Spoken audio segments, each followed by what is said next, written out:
Bueno.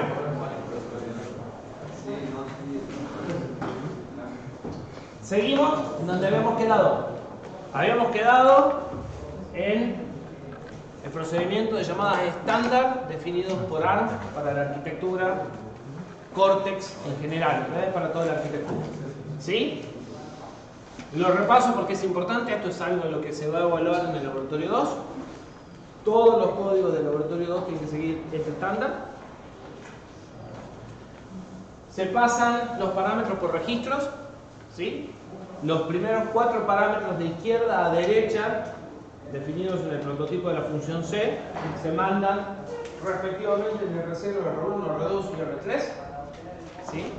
El valor de retorno de la función, si lo tuviese, se devuelve en R0, y si hay más parámetros, se guardan en el stack, empezando, siguiendo de izquierda a derecha, apilando primero el quinto parámetro, después el sexto parámetro, después el séptimo parámetro.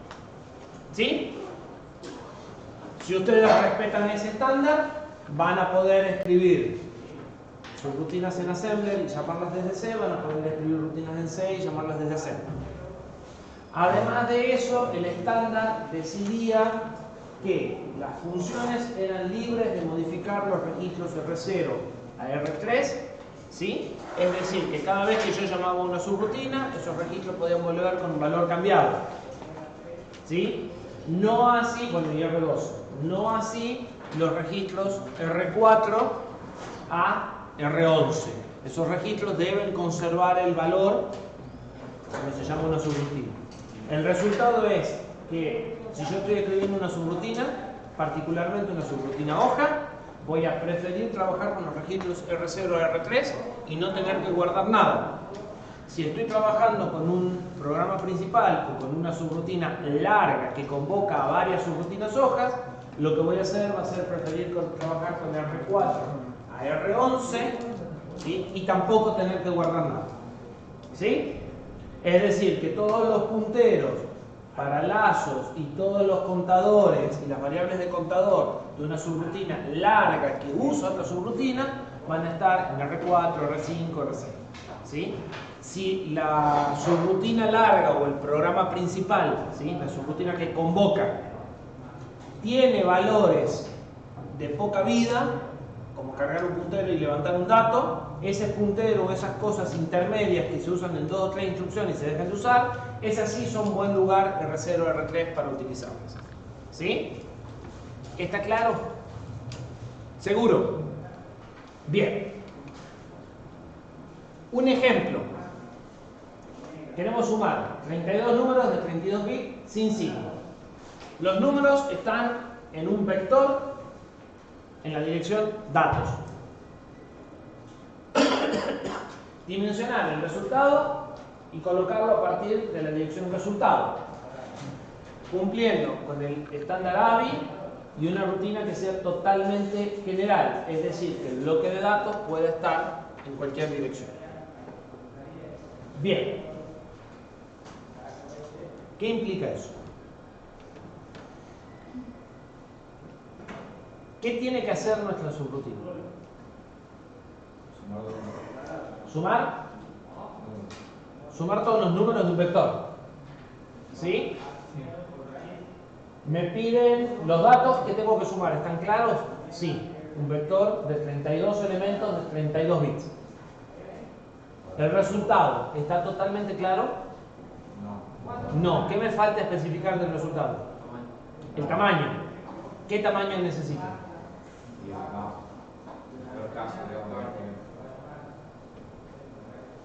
¿Y cuál es el peor caso? Perfecto. Buenísimo. ¿Cuánto necesito entonces?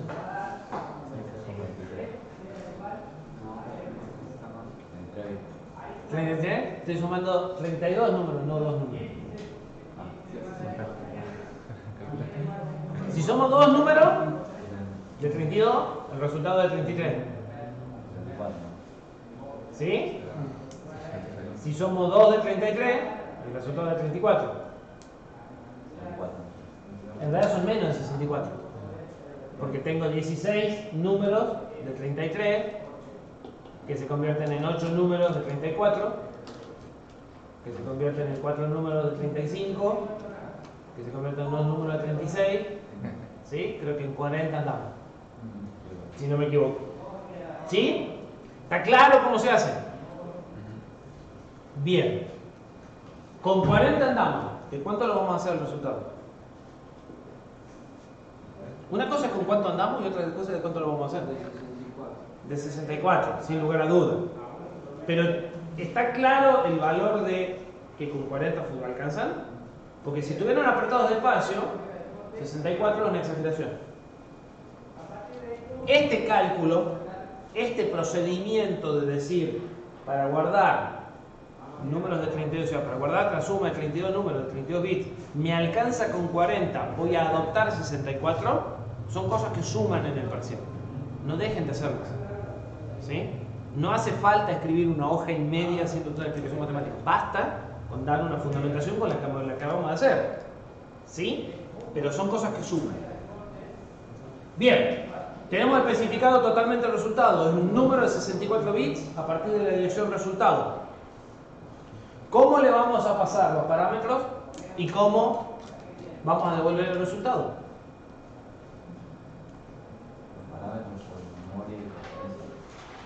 Los parámetros por memoria. Absoluta o referencia, que son las dos opciones. Dice que tiene que ser totalmente general, el bloque tiene que estar en cualquier lado. Entonces, la subrutina no tiene que ir a buscar las cosas en la dirección datos, sino que yo le tengo que pasar un puntero diciéndole dónde está el vector de datos que quiero sumar. ¿Sí? ¿Estamos de acuerdo? Está claro que no tendrá mucho sentido hacer el paso del vector en la pila. Sería copiarlo y ocupar espacio en la pila innecesariamente. ¿Sí? Lo lógico es solamente pasar una referencia. Bien, ¿por dónde pasamos la referencia? Por un registro. ¿Podríamos pasarlo por la pila? Sí. Técnicamente sí, pero no cumpliríamos esto. Si tenemos un solo parámetro para pasar, tiene que ir en registro. Si no, no estamos haciendo esto. ¿Sí? Entonces, técnicamente lo podemos pasar en la pila, sí. Pero si queremos seguir los lineamientos estándar, no. No lo podemos pasar en la pila. Tiene que ir en un registro. ¿En qué registro? En R0. El primer parámetro va en R0. ¿Necesitamos algún otro parámetro? ¿Sí o no? No, es decir. ¿Ya tenemos todos los datos que nos hacen falta? ¿El resultado? ¿Cómo lo vamos a devolver? La dirección del resultado. El resultado tiene que estar en una dirección de memoria. No lo puedo pasar por registro. Y si quisiera, tampoco lo podría pasar por registro. ¿Por qué? El resultado es de 64 y el estándar me dice que solo puedo pasar hasta 32. ¿Podría pasar el par R0, R1 con el resultado? Sí, me estoy yendo al estándar, pero puedo. ¿Sí? Podría pasar la parte alta en R0, la parte baja en R1 o al revés. Con pila funciona, no es estándar. ¿Sí? Entonces, el estándar para devolver algo de 64 va a ser referencia a memoria. Entonces, necesito un segundo parámetro. ¿Cuál es? La dirección de memoria donde tengo que generar el resultado. O sea, la dirección resultado también se la tengo que pasar como un parámetro. ¿Sí? Entonces tengo que pasar dos punteros. Primero vamos a pasar el puntero de datos, después vamos a pasar el puntero de resultado. ¿Está claro entonces cómo sería nuestra función? Todos serían dos. Y teniendo registros, son dos parámetros, tienen que ir en dos registros. Si no, de vuelta, estoy yéndome de acá. ¿Alguien se anima a dictarme el prototipo C de esa función? ¿Se acuerdan? C, prototipo, funciones. Así de paso nos ponemos un poco más memorioso el tema. ¿Alguien se anima a dictarme el prototipo C? Bueno, dale. No, los dos están. Que va a ser más claro.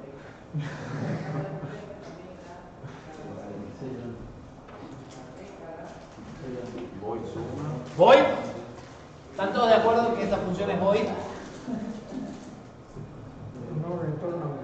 No retorna nada, lo retorna a través del puntero. Perfecto. Suma. La dirección de datos y la dirección de resultados. Ajá. Pero No, C no me lo acepta. ¿Qué va ahí? ¿Qué es la dirección escrita en C? La dirección de la variable es ampersand resultado. La variable por referencia. Prototipo, no llamada. El ampersand va en la llamada. ¿A qué se llama? Prototipo es. ¿No sabes lo que es prototipo no fue? ¿Eh? Capaz que sí, en otras palabras. Prototipo se llama prototipo. Prototipo de la función es la línea de la cabecera de la función terminado con el punto y coma en lugar de con llave y todo el cuerpo. La declaración. Eso es el prototipo. Bueno. La declaración es poner el prototipo de la función si la función tiene esta forma, ¿sí? Y después, bueno, en algún lado la vas a encontrar, no importa, pero esta es la forma, ¿sí? Esa línea que declara a la función se llama prototipo. bueno, entonces no va nada. ¿Así? ¿Qué era por referencia? Yo me acuerdo que lo hacíamos. O sea, que eso se hacía dentro. No. El prototipo tiene que coincidir casi exactamente con la implementación de la función. En realidad pueden cambiar los nombres de las variables. Y pueden no ponerse. O sea, el prototipo puede ser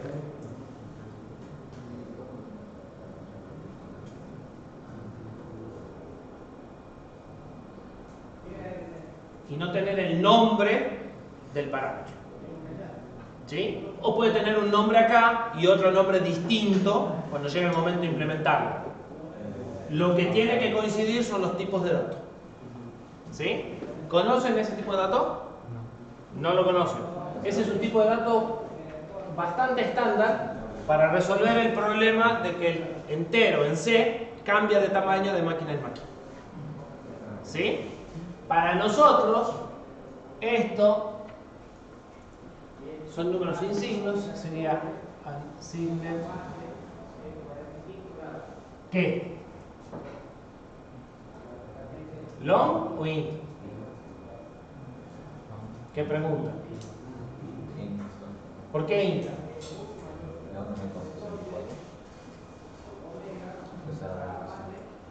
¿Por qué int?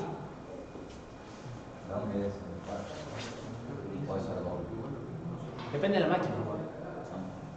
Hay máquinas en las que el int es de 16 y hay máquinas en las que el int es de 32. ¿Por qué? Depende de la palabra. Exactamente. El int tiene el tamaño de la palabra de la máquina. ¿Sí? Por eso cambia de máquina en máquina. Ahora, nunca tiene menos de 16. Es decir, en máquinas de 8 iguales de 16. ¿Sí? Pero en máquinas de 32 crece hasta 32. ¿Para qué? Para aprovechar los 32 que puede operar directamente. ¿Sí? El int coincide con el tamaño natural del procesador, que es el tamaño de la palabra. Ahora, lo que yo estoy pensando es un puntero a un entero de 32 bits. ¿Sí? Si le vamos a poner un nombre, esto es el vector.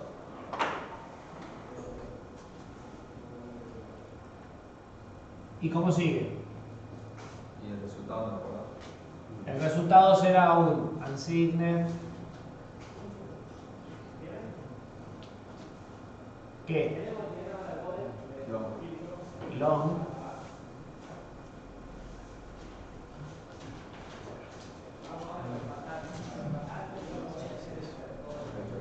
¿Sí? Dos punteros, un puntero entero de 32 y un puntero entero de 64. ¿Están de acuerdo? Bien. Es bueno que lo refresque porque muchas veces en los enunciados de los parciales nosotros le damos los prototipos de la función C, de lo que ustedes tienen que escribir en assembler. ¿Sí? Está bueno que los entiendan. Los tipos de datos que nosotros probablemente usemos: U, int, 32, T, esto en realidad es no minúsculas. ¿Sí? Existen uint y int. Los uint son unsigned, los int son signed. 8, 16, 32. Esto ya les está diciendo el tamaño real, independientemente de los problemas estos de si la máquina es de 8, de 16 o de 32. ¿Sí? Por eso se usan mucho estos. Son extensiones de C, son parte de una librería que se llama stdint. ¿Sí? Y lo que hace es garantizarles el tamaño. Entonces, si ustedes quieren trabajar con un entero de 8, pueden usar Wint8t y eso es de 8. ¿Sí? Bien.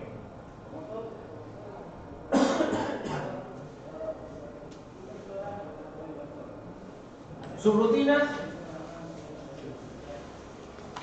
Nuestra subrutina. O seguimos con lo que estábamos viendo. Este es el prototipo de la subrutina. ¿Cómo hago para llamar a la subrutina? ¿Puedo llamar a la subrutina y puedo usar esa subrutina sin saber cómo está implementada? ¿Sí? Es lo que vienen haciendo en C. Bueno, ¿cómo sería la llamada en el programa principal a esa subrutina? No, en C. En realidad no importa. La subrutina puede estar escrita en C. Si sigue el estándar, la subrutina la podrán escribir en C. Y las llamadas salen en C.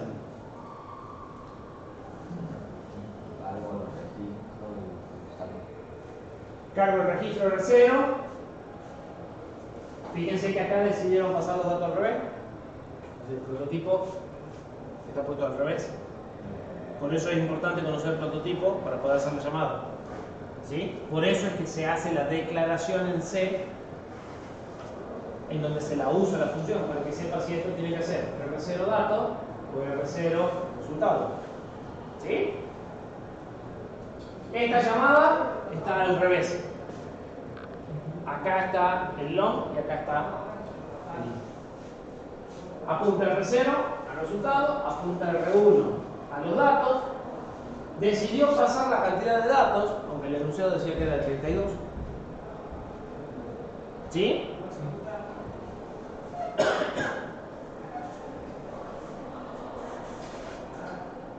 Carga.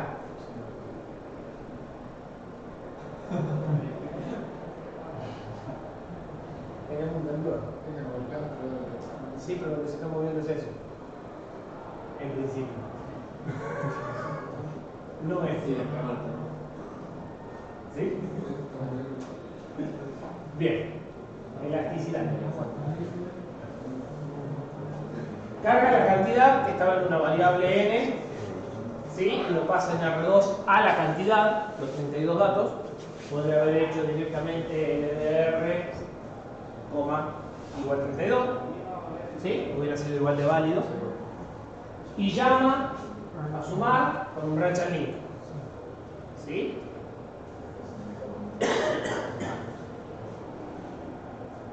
Bien, la subrutina que ustedes hacen puede ser que llame a otra subrutina o no. Si llama a otra subrutina, deberá guardar la dirección de retorno, ¿sí? Si no llama a otra subrutina, no. Si ustedes se acuerdan, había una subrutina hecha para sumar dos números de 32, ¿sí? Y generar un número de 64. Entonces, a la que queremos hacer, que es la suma de las 32, la podrán hacer como un lazo y llamar a la suma de 32, o podrán escribir todo, lo que ustedes prefieran. ¿Sí? En general, cuando hacemos subrutina, la idea es reusar cosas que ya están hechas. Entonces, si ya tenemos una subrutina que funciona, suele ser una buena idea. La suma de dos números es suficientemente simple como para reimplementarla de vuelta y no volver a llamar. Resumen. ¿A qué llamamos subrutina transparente en los enunciados? Que son las que tienen que hacer en el laboratorio. Son las que cumplen con el estándar ABA. Por lo tanto, no se pueden pasar, o sea, pasan parámetros en registro hasta el cuarto y a partir de ahí recién empiezan a pasar en la pila. Son transparentes porque el programa sabe de antemano qué cosas pueden cambiar y qué cosas no, y pueden usarlas sin saber qué es lo que sucede. ¿Qué pasa con las banderas?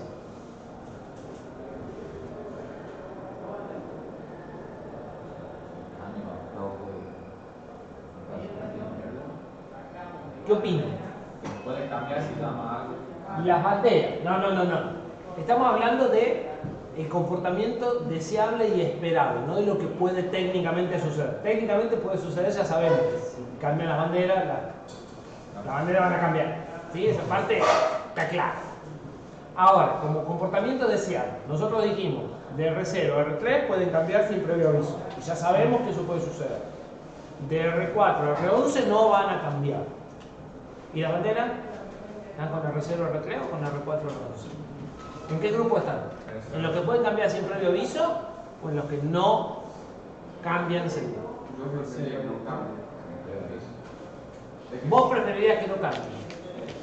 Porque capaz que la uso la flag en mi programa principal y la cambio toda la flag y la arreglo todo. Pero si la subrutina la hacemos nosotros debemos saber si estamos cambiando. Es una mala política pensar que la subrutina la hacemos nosotros. Porque pensar que la subrutina la hacemos nosotros es sinónimo de no puedo usar subrutinas que hayan escrito tercero, que es uno de los objetivos finales de todo esto. El objetivo final de todo esto es poder partir el programa grande en partes y que trabaje más de una persona. ¿Sí? O usar lo que ya escribimos otra vuelta a alguien en este. Entonces, si me voy a atar a que la rutina la escribí yo, tenemos un problema. Lo que hay que hacer es definir un comportamiento y todos nos apegamos a ese comportamiento. ¿Sí? Y no puedo confiar en que la persona que lo ha hecho indique si cambia o no alguna de las maneras.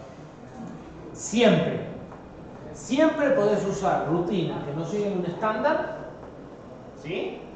Y si eso está bien documentado, listo. O sea, vos podrías haber devuelto el par, el resultado en un par, si amerita. Si a esa subrutina después la vas a usar n veces y subir y bajar de memoria hubiera implicado una pérdida muy grande de tiempo.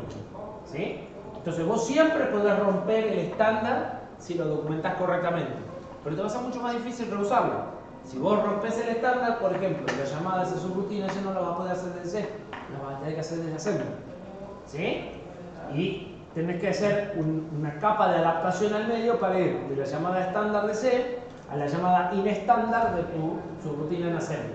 Se puede cuando amerita el caso, o sea, cuando justifica el esfuerzo, porque está buscando velocidad, porque está buscando seguridad, no sé, porque está buscando algo, porque está buscando hackear a alguien, ¿sí? Se hacen ese tipo de cosas. Pero tiene que valer el esfuerzo. ¿Sí? Entonces, hablemos de términos generales, no de excepciones. En términos generales, ¿qué les parece que es el mejor comportamiento con los flags? Él fue claro, dice, yo preferiría que no cambie. ¿Alguien no tiene una postura distinta? ¿Alguien diría, a mí no me molesta en lo absoluto que cambien?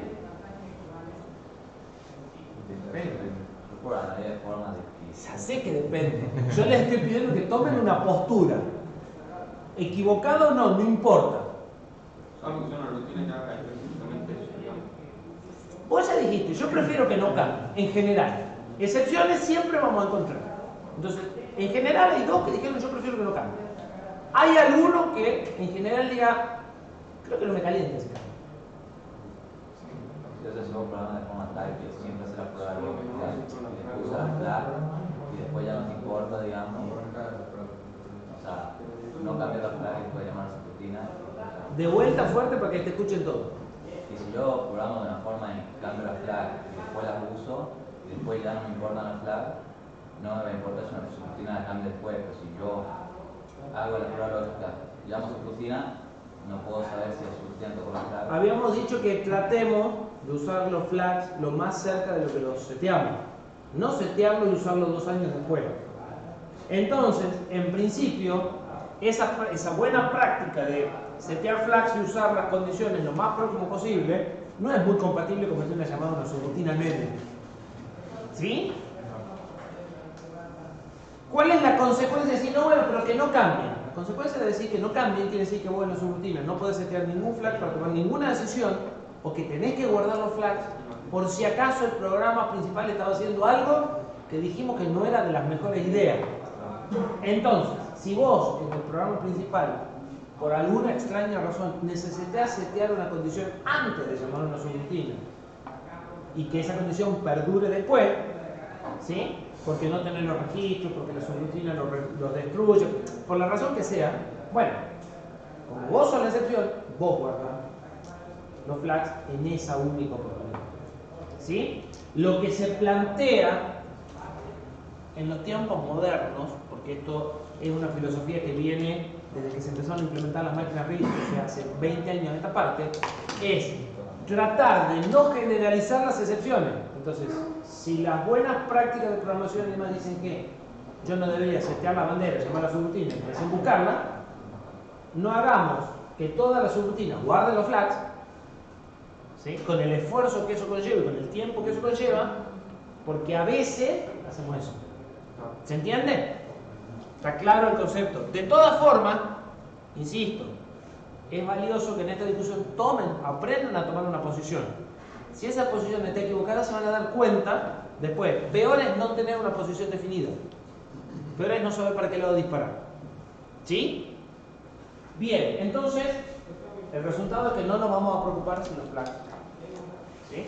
Si eventualmente el programa principal los necesita, los deberá guardar y el tratamiento va a ser el mismo que en R0 a R. ¿Sí? Y finalmente, ustedes pueden salirse del estándar AVI siempre que lo documenten adecuadamente. ¿Sí? Fíjense que aunque se apeguen al estándar AVI, lo tienen que documentar. Nosotros hicimos un prototipo y resulta que el prototipo del que escribió la llamada era distinto.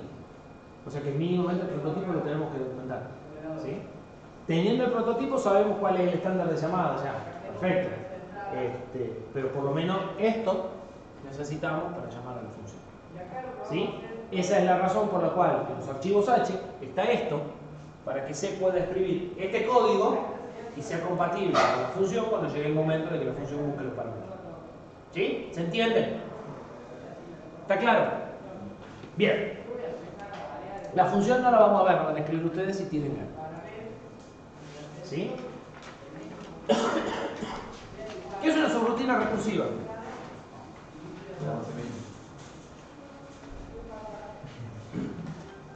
¿Y cómo se hace una subrutina recursiva en Assembler? ¿Lazo? No, una subrutina recursiva. Es como el salto. Salto Ajá. ¿Y qué tiene? Sí, es lo mismo, pero en general se sufren horrores con la subrutina recursiva en Assembler. Es lo mismo. ¿Qué tiene que tener una subrutina recursiva para que funcione? Un caso base o una condición de finalización, ¿sí? Un caso en el que decir, bueno, listo, acá se corta la recursión, ¿sí?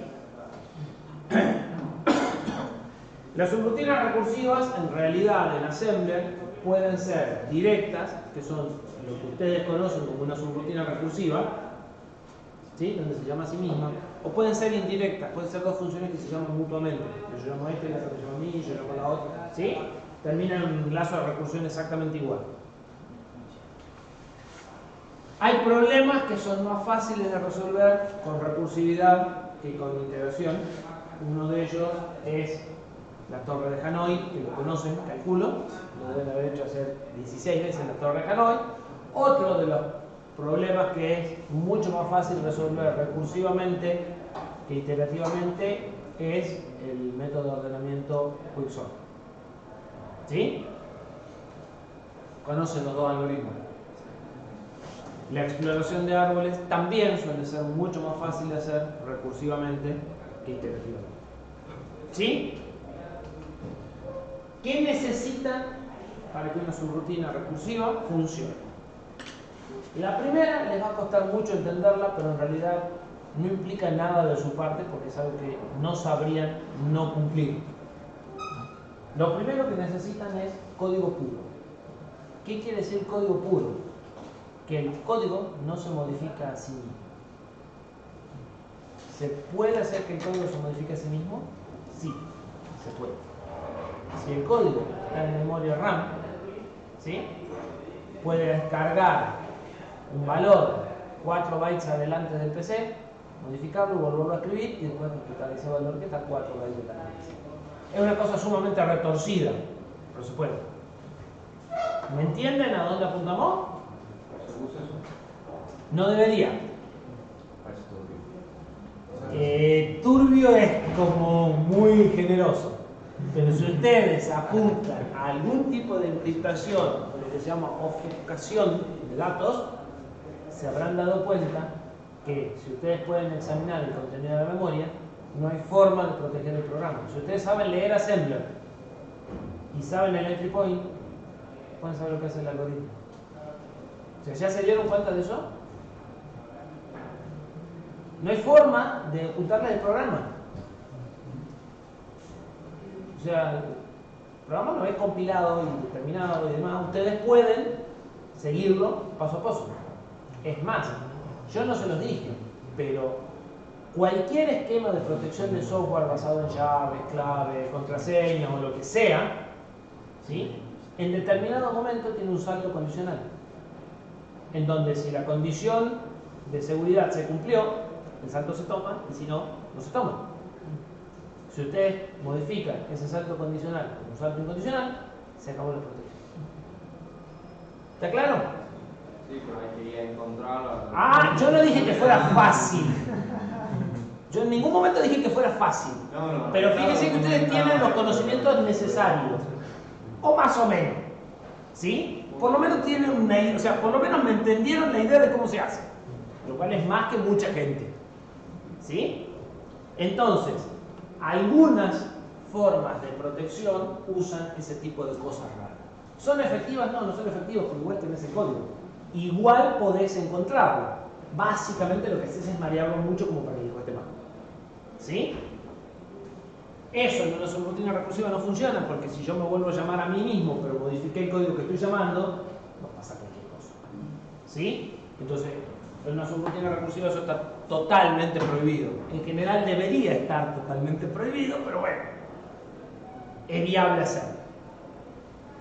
El otro punto que sí van a tener que poner ustedes de su parte son áreas de datos independientes para cada llamada. Cosa que es natural cuando ustedes declaran variables locales en las subrutinas recursivas. Yo no sé si se los dijeron, en las subrutinas recursivas está prohibido usar variables globales, si lo tienen fresquito, pero básicamente lo que estaban diciendo es esto.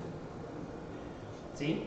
Como la subrutina se llama a sí misma, ustedes normalmente tienen que mantener los variables de cada una de las instancias, que es cada una de las llamadas que se fueron anidando, igual que lo harían en una subrutina común.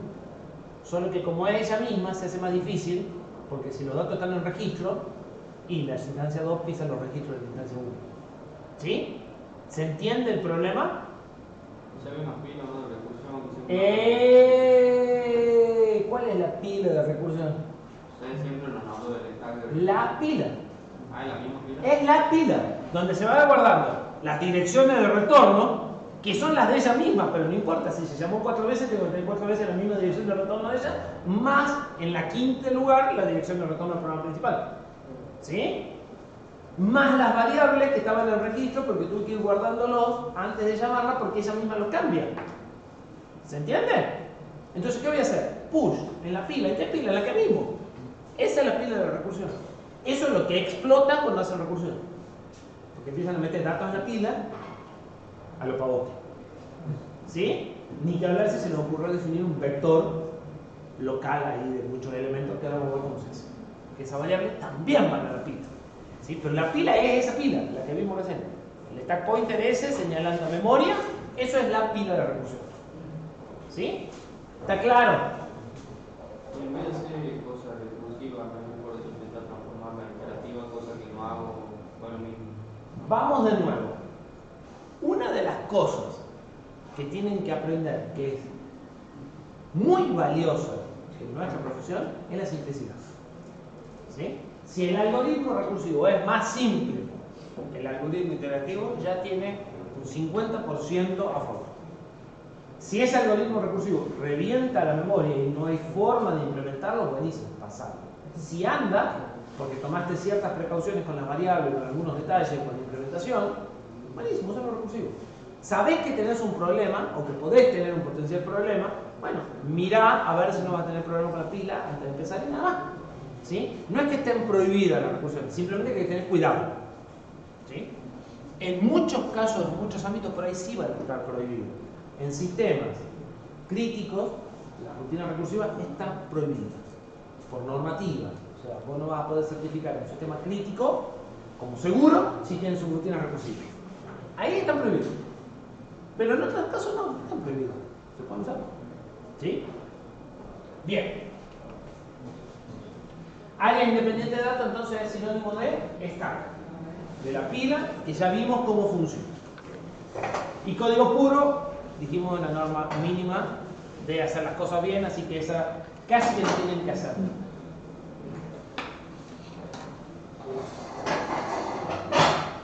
Vamos a formalizar un poquito el detalle de abstracción, que es importante, que creo que todos lo tienen. ¿Qué es la abstracción? ¿Conocen el concepto? Quiero creer que sí. ¿Qué es? Es difícil definir. Ver lo que nos interesa y ignorar las otras cosas. Exactamente. Es poder cambiar como de anteojos, ¿sí? De vista, y en un momento ver a una parte del problema como resuelta y usar eso para construir una solución más completa, y en otro momento meternos adentro de esa parte resuelta y resolverla y olvidarnos de cómo se la usa arriba. ¿Sí? Entonces, en la abstracción ustedes van a jugar mucho en pasar de arriba a abajo de lo que es la especificación de cómo se usa ese elemento que están haciendo en términos generales. ¿Sí?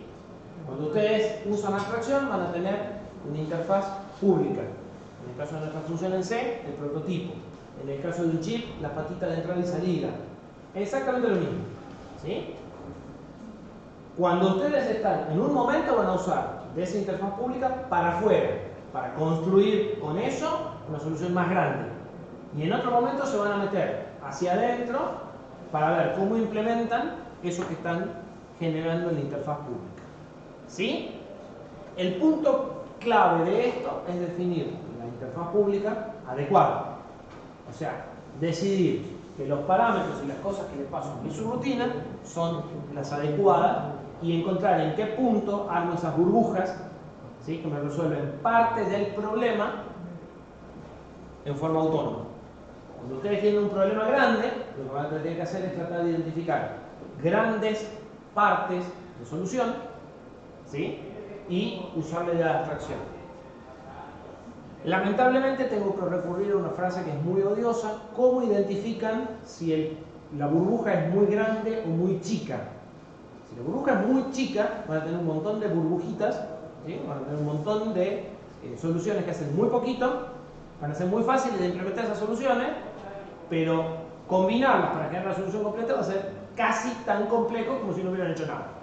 ¿Sí? Si la burbuja es muy grande, ahora el problema lo tenemos para adentro. ¿Se entiende? O sea, si hago burbujas muy chicas, el problema lo tengo cuando las quiero usar. Y si hago burbujas muy grandes, el problema lo tengo cuando quiero implementar. ¿Sí? ¿Cómo deciden el tamaño adecuado de la burbuja?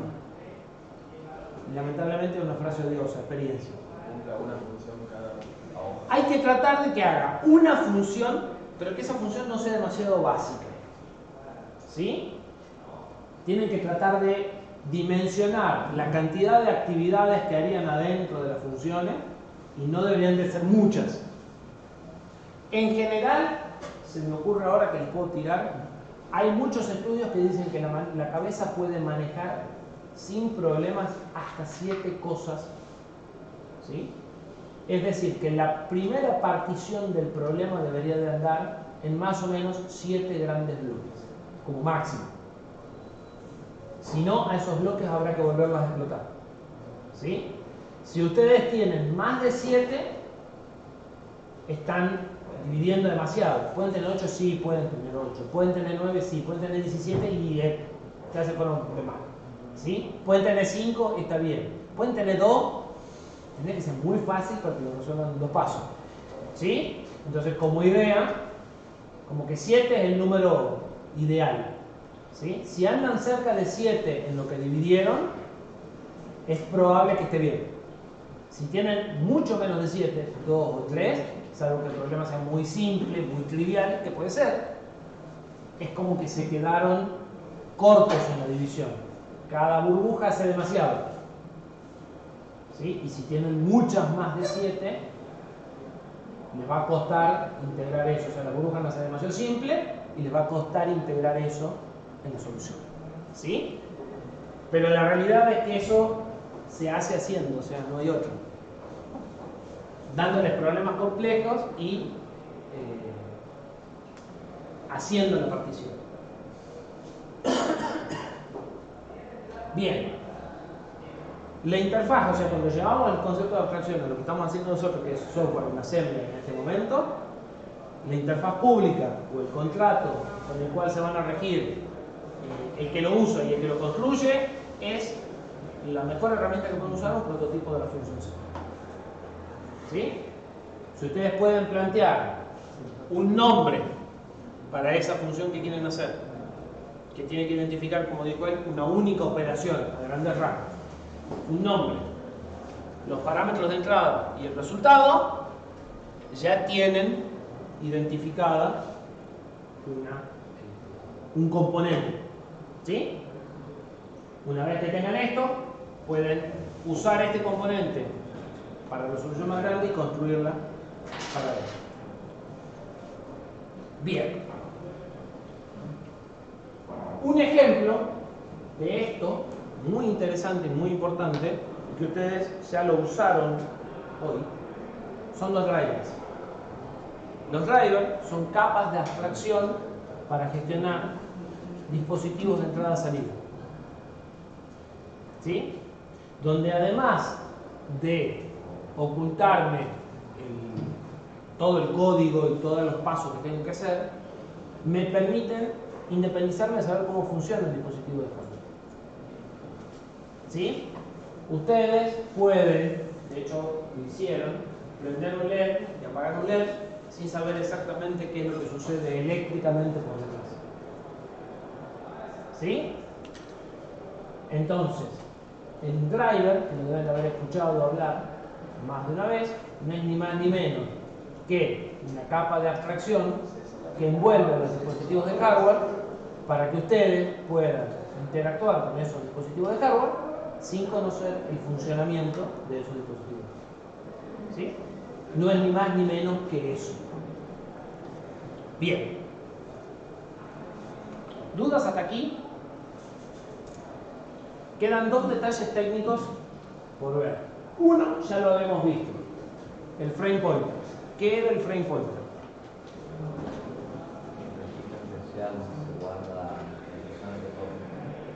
El registro especial no se guarda, fuerte que no te escucho. ¿La división de retorno?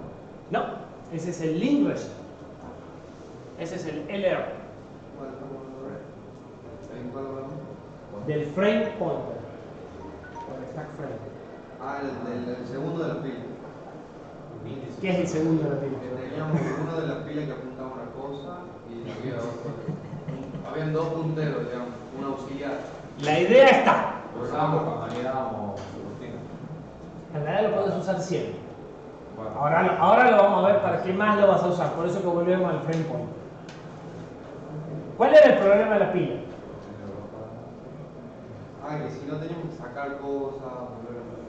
El problema de la pila es que yo voy metiendo cosas y eventualmente acceder solo al elemento del tope me genera problemas cuando lo que tengo son parámetros, por ejemplo. ¿Sí? Y que como pongo cosas y saco cosas, el puntero de pila encima se mueve. Entonces, si bien puedo acceder desde el puntero de pila más 4, más 8, más 16, si el puntero se me mueve, se cambian los números y todo eso es difícil de leer. ¿Estamos de acuerdo hasta ahí? Bien, para eso lo que se había sugerido era, bueno, apuntemos otro registro al inicio del bloque de parámetros, cuando recién entro a la subrutina, ¿sí? Que está el bloque limpito, y ese puntero se va a quedar quieto. No importa que yo ponga más cosas arriba de la pila, ese puntero me va a señalar un área de memoria que sé que es mía y que va a estar siempre quietita. ¿Sí? Ese es el frame pointer. ¿Cómo se hace? Bueno, cuando entro, lo primero que hago es move SP a R7. R7. R7 es el que el estándar AVI recomienda como puntero de frame. ¿Querés usar otro? Podés. ¿Por qué R7? ¿Por qué no R0?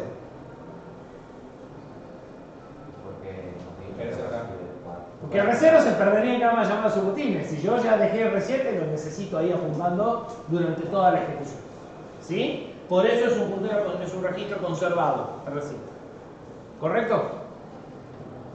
Bien. Entonces R7 queda como un puntero fijo al marco de variables locales o al marco, ahora vamos a ver qué son las variables locales, ya llegamos, a los parámetros, por ejemplo.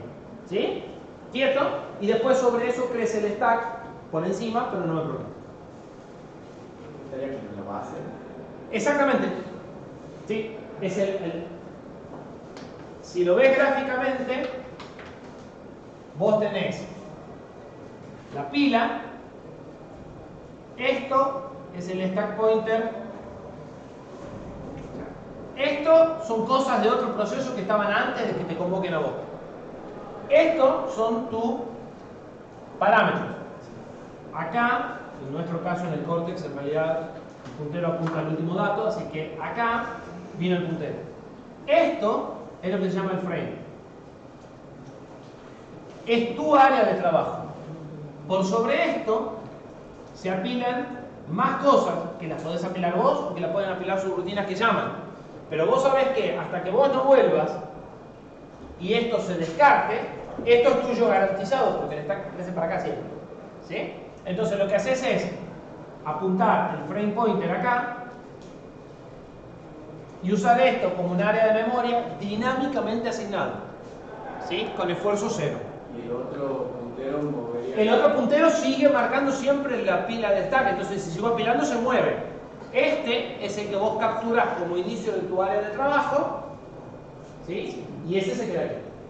Y vos sabés que hasta que el stack pointer no pase de vuelta para acá, porque esto se desasignó, esa memoria es tuya garantizada y nadie la va a tocar. Por lo menos si todo funciona como debe. ¿Sí? ¿Estamos de acuerdo? Bien. Entonces, ¿qué son las variables locales y qué son las variables globales? Ustedes en informática 1 vieron la definición de variable, que no se la acuerdan, pero que no puede ser tan exacta. A ver si logran recordar qué es una variable. Definición de informática 1. No, primero vamos a ver qué es una variable. Variable. ¿Cómo es? Espacio de memoria que define para guardar. Es un puntero, Puntero que se movería. No es un puntero. Está más cerca la de él. Es una dirección de memoria con nombre. Si yo mal no recuerdo, esa es la definición que daba por lo menos una. Y es exactamente así. De hecho, así lo hicieron cuando hicieron el Space. Le pusieron un nombre a una división de memoria. ¿Estamos de acuerdo? ¿Sí? Es un espacio donde yo puedo guardar cosas que en principio están en memoria. ¿Sí? ¿Estamos de acuerdo hasta ahí? Bien. ¿Qué es una variable global? Tenés acceso de todo el programa a esa variable. Correcto. ¿Y qué es una variable local? Solo tenés acceso en el servidor que vos definás, por ejemplo, la función. Perfecto. Ahora, el problema es visibilidad o es otro.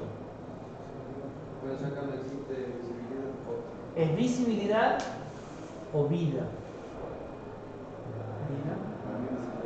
Para mí visibilidad. Vida. Las variables globales viven durante todo el proceso. ¿Sí? Las variables locales viven o existen solo durante el scope. ¿Estamos de acuerdo en la diferencia entre vida y visibilidad? El espacio de memoria asignado para guardar un dato de una variable local no está asignado si no estoy en el scope. ¿Sí? Y si yo tengo un puntero a esa variable y me salí del scope, el puntero apunta a cualquier lado. Otra fuente inagotable de problemas. ¿Sí? ¿Está claro el concepto? Bien. Entonces, ahora que vimos Assembler, ¿las variables que nosotros definimos hasta aquí son globales o locales? globales.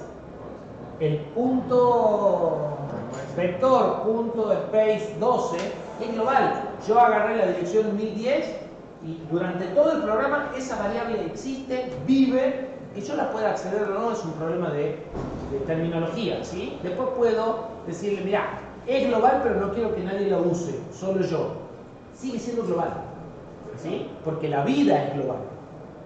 Esa dirección de memoria está asignada de principio a fin del programa y no se puede reusar para otra cosa. ¿Sí? Bien. ¿Y qué hacemos con las variables locales? Y supongo en cada subrutina, si yo defino el mismo espacio, es como que estoy sobreescribiendo, entonces. La propuesta de él es decir, bueno, agarro una cantidad de espacios de direcciones y se las doy a la subrutina. ¿Sí? Entonces la variable, trato de traducir la propuesta.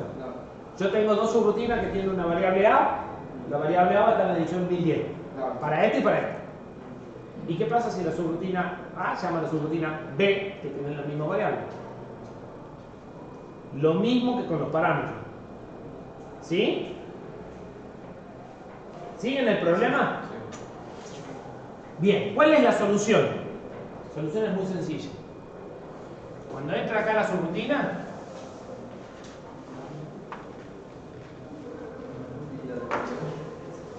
te dice, ¿cuánto espacio necesitas vos en variable? Y yo necesito 14 bytes. Buenísimo.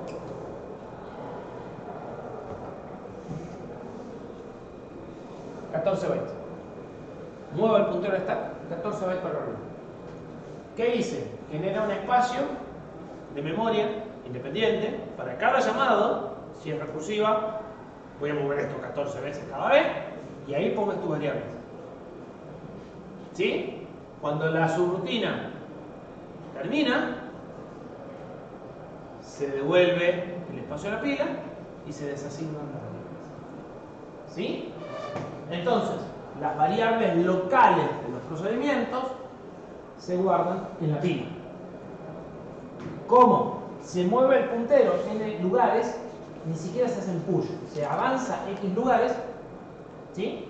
Y ese espacio, desde donde estaba el puntero hasta donde vos lo avanzaste, es un área de trabajo que vos tenés con variables. ¿Cómo vas a acceder a esas variables? Con el frame pointer. ¿Sí? El frame pointer para abajo tiene tus parámetros, el frame pointer para arriba tiene tus variables. ¿Sí? ¿Está claro? ¿Seguro? Porque así es el código que tienen que escribir en los laboratorios. ¡Ah! No habían dimensionado las consecuencias de esto. ¿Sí? Si ustedes necesitan variables locales en las subrutinas transparentes, las variables locales se dan de manejar de esta forma. ¿Es difícil? No es difícil. Se mueve el puntero, la cantidad de lugares que haga falta. ¿Sí?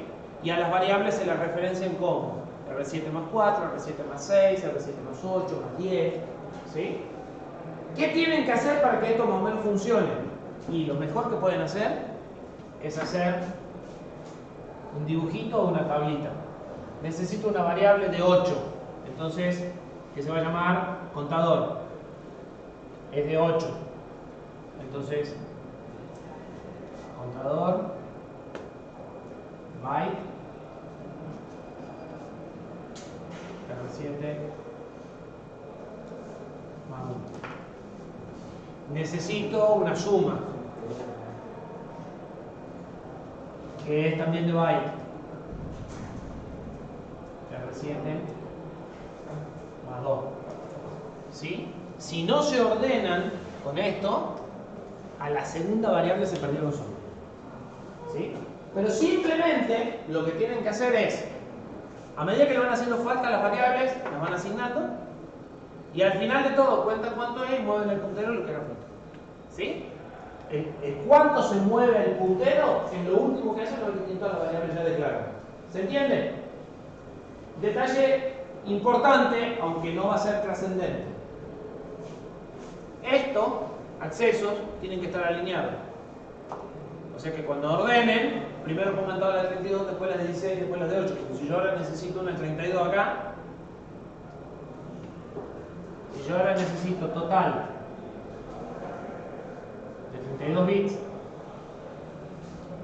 tengo, el puntero se mueve siempre en bloques de 4. Esta está en un múltiplo de 4. Esta está en un múltiplo de 4 más 1. Esta empezaría en un múltiplo de 4 más 2. No puedo tener una variable 32 en un múltiplo de 4 más 2. Tendré que dejar 2 huecos y recién podrá poner mi variable 32. ¿Se entiende? Entonces, no les fijen los números. Es más, no me interesa que pongan los números. Incluso se puede hacer, si mal no recuerdo, R7, suma y hacer suma. No me acuerdo si este lo admite.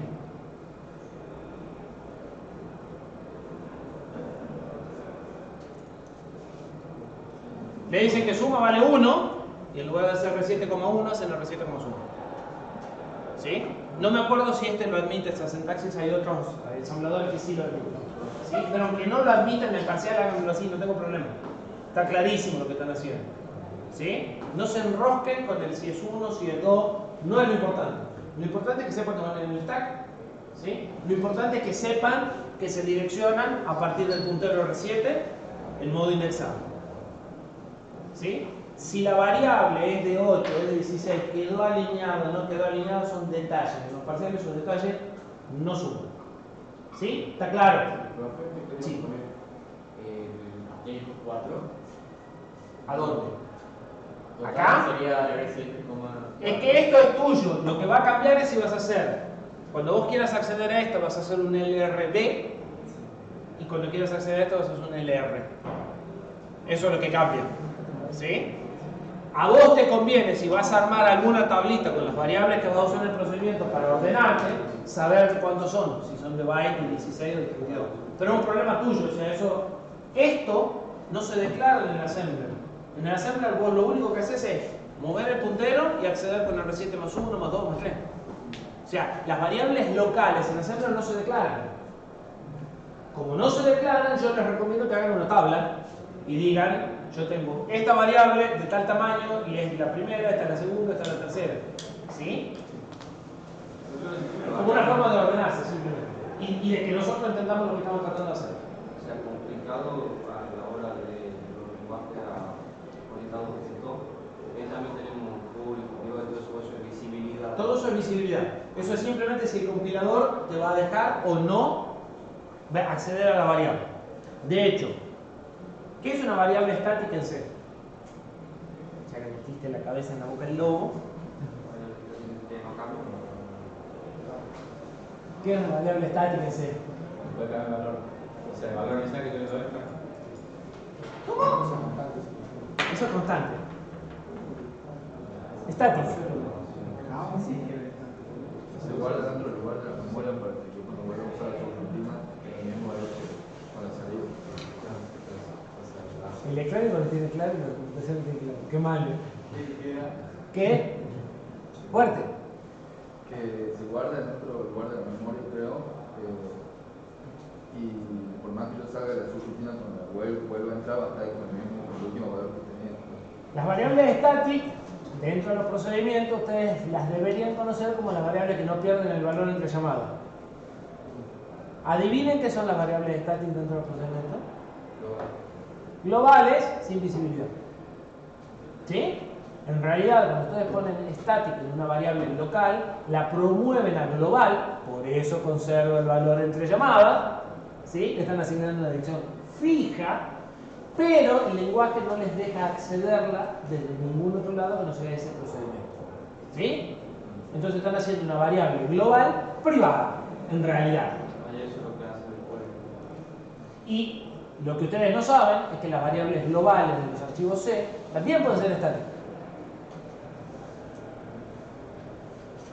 Y el resultado es que no se puede acceder a esa variable desde otro archivo C. Son globales solo para ese archivo. ¿Sí? Pero son todas restricciones del lenguaje. O sea, el compilador te dice, no, ese símbolo no lo conozco. Se lo olvida, cuando construye las tablas de símbolos para resolver, a esos símbolos se los olvida. Entonces, cuando saliste del scope, te dice, no la conozco. Entonces no te permite llamarlo, pero en realidad existe. A nivel assembler vos podrás ir y cambiar el valor y nadie te lo prohibiría. ¿Sí? Son restricciones del compilador. ¿Ok? Bien, sí. La parte ahí del stack no me quedó claro. Cuando entra una subrutina y va a tener variables locales, Lo primero que hace la subrutina es apuntar el frame pointer a donde encuentra el stack. Lo segundo que hace, probablemente si no es hoja, es guardar el LR, aunque es optativo el orden. Y lo tercero que va a hacer es mover el stack pointer X cantidad de lugares para generar el espacio de variables que le haga falta. Cuando esté terminando va a hacer todo lo contrario en el orden inverso. Va a devolver el stack a donde lo encontró, va a recuperar el LR y va a devolverle al frame pointer el valor original que tenía. Y esas variables locales, o sea, son como se las define con directivo con punto. No, las variables locales esas son un área de memoria a la que vos accedes como vos quieras. ¿Sí? O sea, a esas variables locales vas a acceder haciendo el frame pointer, 1, 2, 3, 4 para decirle este y este arriba del frame pointer. ¿Sí? Pero no necesitan ninguna declaración porque las accedes como un vector de datos crudo que vos ponés y sacás lo que quieras. Por eso es que es importante que se organicen ustedes de qué está en cada lado y qué nombre le van a dar, porque el compilador no les exige nada de eso. Las únicas que se declaran con .eq, con .space o ese tipo de cosas, son las globales, que necesitan una asignación de memoria en tiempo de compilación. Acá la asignación de memoria se hace en tiempo de ejecución. ¿Queda claro cuáles son las consecuencias de declarar un vector local de 1024 posiciones en un procedimiento en C? Se morfan un K de stack así. ¿Sí?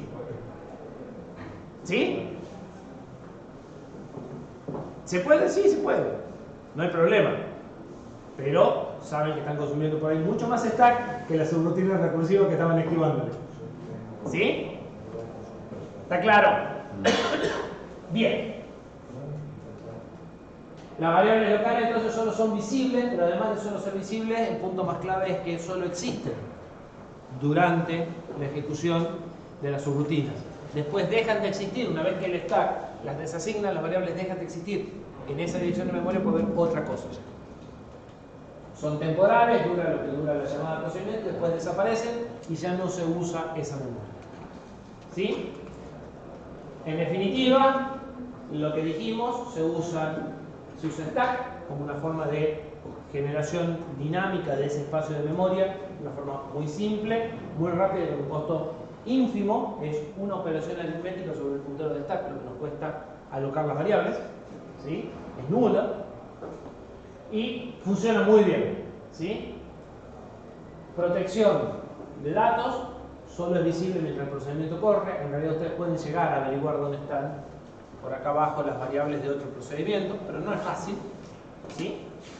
Y funciona muy bien con código reentrante. ¿Qué es el código reentrante? Subrutinas recursivas. O código que se ejecuta 2 veces para distintas instancias de datos. ¿Sí?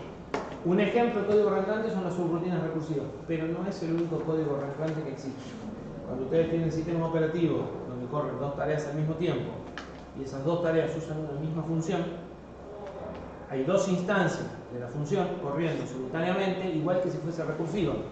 Ese tipo de código se llama reentrante. El código que se empieza a ejecutar 2 veces sin haber terminado la ejecución previa. ¿Sí? Si las variables se crean en stack, no hay ningún problema. ¿Está claro? Recursividad es un ejemplo clásico de reentrance. Otra ventaja que tiene es que el código es relocable. ¿Sí? No les interesa dónde está en el stack. Es más, no solo es relocable, sino que se asigna en tiempo de ejecución y en tiempo de compilación. ¿Sí? Se olvidan de todas las partes. Bien. Se acabó el tema.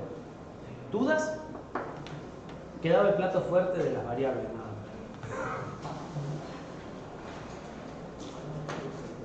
Si no tienen dudas, los que quieran, el viernes me avisan y podemos hacer consulta. Lo mismo el lunes.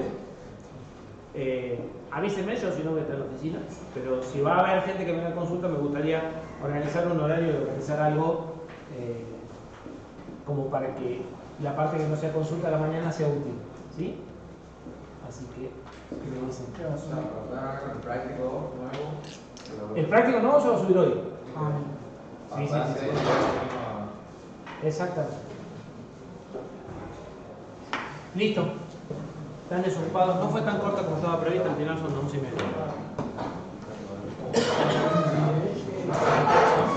El parcial queda entonces día 7. Sí. Definido. Perfecto. Sí.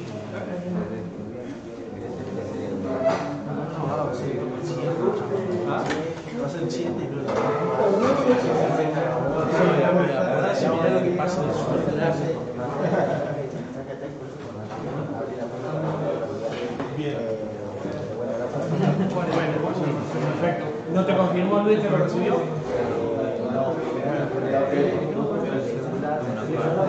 Y ya lo viste como enviado.